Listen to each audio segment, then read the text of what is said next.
சங்கீதம் 2ஆம் அதிகாரம். ஜாதிகள் கொந்தளித்து ஜனங்கள் விருதா காரியத்தை சிந்திப்பானேன். கர்த்தருக்கு விரோதமாகவும் அவர் அபிஷேகம் பண்ணினவருக்கு விரோதமாகவும் பூமியின் ராஜாக்கள் எழும்பி நின்று அதிகாரிகள் ஏகமாய் ஆலோசனை பண்ணி அவர்கள் கட்டுகளை அறுத்து அவர்கள் கயிறுகளை நம்மை விட்டு எரிந்து போடுவோம் என்கிறார். பரலோகத்தில் வீற்றிருக்கிறவர் நம்மை நகைப்பார், ஆண்டவர் அவர்களை இகழ்வார். அப்பொழுது அவர் தமது கோபத்தாலே அவர்களோடே பேசி தமது உக்கிரத்தாலே அவர்களை கலங்க பண்ணுவார். நான் என்னுடைய பரிசுத்த பர்வதமாகிய சீயோன் மீதில் என்னுடைய ராஜாவை அபிஷேகம் பண்ணி வைத்தேன் என்றார்.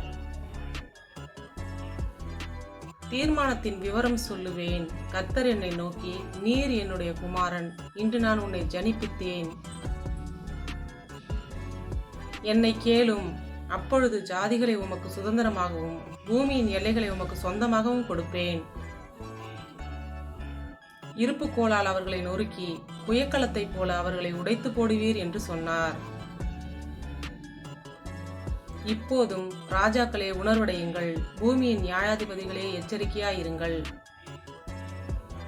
பயத்துடனே கர்த்தரை சேவியுங்கள், நடுக்கத்துடனே கலிகூறுங்கள். குமாரன் கோபம் கொள்ளாமலும் நீங்கள் வழியிலே அழியாமலும் இருக்கும்படிக்கு அவரை முத்தம் செய்யுங்கள். கொஞ்ச காலத்திலே அவருடைய கோபம் பற்றி எரியும். அவரை அண்டிக் கொள்ளுகிற யாவரும் பாக்கியவான்கள்.